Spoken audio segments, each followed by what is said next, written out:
بسم الله الرحمن الرحيم. على بركة الله ننطلق في تسجيل بعض الحصص لمساعدة أبنائنا التلاميذ في خوض الامتحانات، امتحانات نهاية السنة الدراسية. على بركة الله باش نبدو بالتمرين هذايا.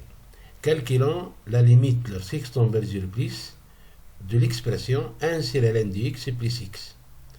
Donc cette expression 1 sur ln de x plus x est une expression qui est définie sur l'intervalle 0 ouvert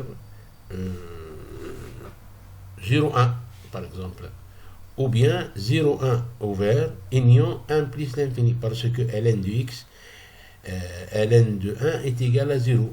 Donc cette fonction n'est pas définie au point 1, elle est définie à droite en 0, elle n'est pas définie en 1 et elle est définie ailleurs.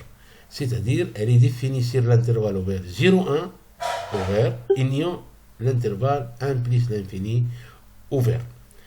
Donc, cette fonction, elle est bien définie à droite en 0. On a la limite de 1 sur ln de x. Lorsqu'x tend vers 0 plus, cette expression, ça tombe vers 0. Car la limite de ln de x lorsqu'x tend vers 0 plus est égale à moins l'infini. Ça, c'est une formule à apprendre. Et la limite de x lorsqu'x tend vers 0 plus est égale à 0. D'où la limite lorsqu'x tend vers 0 plus de 1 sur ln de x plus x est égale à 0. Ce 0-là est le résultat de la limite de x, lorsqu'x tend vers 0, ça c'est égal à 0, et la limite de 1 sur ln de x qui est égal à 0. On peut dire aussi que la limite de la somme est égale à la somme des limites lorsque les deux limites existent. Lorsque les deux limites existent. Cette limite existe et ça c'est égal à 0, et cette limite existe et ça c'est égal à 0, donc la limite de cette expression lorsqu'x tend vers 0 plus est égale à 0. Un autre exercice, c'est on veut calculer dans l'exercice numéro 2 la limite de 2x moins 1 moins ln de x sur x au cube lorsqu'x tend vers plus l'infini. On a la limite de ln de x sur x au cube lorsqu'x tend vers plus l'infini égale à 0. Et la limite lorsqu'x tend vers plus l'infini de 2x moins 1 lorsqu'x tend vers plus l'infini, ça c'est égal à plus l'infini. Donc la limite de cette expression existe et ça c'est égal à plus l'infini. La limite de cette expression existe et ça c'est égal à 0. Donc la limite de toute l'expression 2x moins 1 moins ln de x sur x au cube, ça est égal à plus l'infini.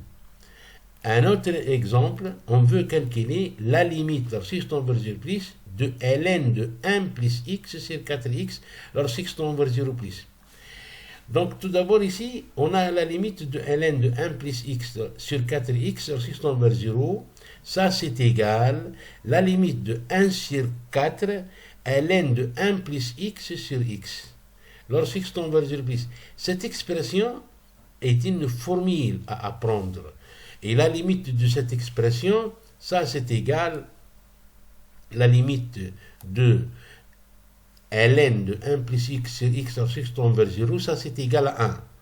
Donc la limite de toute expression, ça c'est égal, la limite de toute cette expression, ça c'est égal à 1 sur 4. Car la limite de l'expression ln de 1 plus x sur x lorsqu'x tend vers 0, ça donne 1.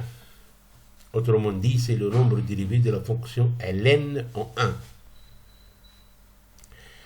Un autre exemple, c'est calculer la limite lorsqu'x tend vers plus l'infini de ln de x au carré moins ln de x plus 3. Voilà donc la limite de cette expression. On peut mettre ln de x en facteur. Donc c'est égal ln de x facteur. ln de x moins ln de x ici est mis en facteur, donc ça reste moins 1. Ce 3-là ne contient pas ln de x. Donc, lorsqu'on met ln de x en facteur, ça reste 3 sur ln de x. La limite de 3 sur ln de x lorsqu'x tend vers plus l'infini, ça c'est égal à 0. Et ça c'est égal à 1. Et ça c'est égal à plus l'infini. et il reste ln de x à l'intérieur des parenthèses, ça c'est égal à plus l'infini.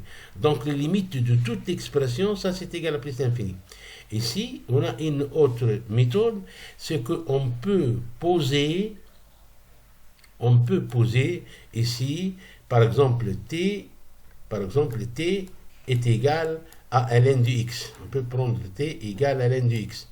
Et si on prend t est égal à ln de x, et la limite de ce t là, ln de x, lorsque x tend vers plus l'infini, donc t tend vers plus l'infini. Donc cette expression devient un polynôme en ln de x. Et c'est la limite d'une fonction composée. Et cette composée, ça donne aussi plus l'infini. C'est-à-dire, autrement dit, si on pose t est égal à ln de x, on a x tend vers plus l'infini, donc lorsque t tend vers plus l'infini, donc la limite de ln de x au carré moins ln de x plus 3 est égale à la limite de t au carré lorsque t tend vers plus l'infini moins t plus 3, et ça c'est égal à la limite de t au carré en tant que polynôme. Donc la limite d'une polynôme en plus l'infini c'est égal à la limite du monôme du plus haut degré, et le monôme du plus haut degré c'est le t au carré, et comme la limite de t au carré lorsque t tend vers plus l'infini est égale à plus l'infini, par suite la limite de cette expression est égale à plus l'infini. On peut aussi continuer dans le cadre des limites de ces expressions. La limite x moins 2 ln de x à 6 tend vers plus l'infini. Donc on peut mettre ici ln de x en facteur, ou bien on peut mettre x en facteur parce qu'on est en plus l'infini. Donc la limite de x moins 2 ln de x lorsque x tend vers plus l'infini, ça c'est égal à la limite de x en facteur 1 moins 2 ln de x sur x. La limite de ln de x sur x lorsque x tend vers plus l'infini, ça c'est égal à 0. Moins 2 fois ce 0 là, en tant que limite, ça c'est égal à 0. Donc ça reste la limite de x lorsque x tend vers plus l'infini, et ça c'est égal à plus l'infini. Et par suite, la limite de cette expression c'est égal à plus l'infini.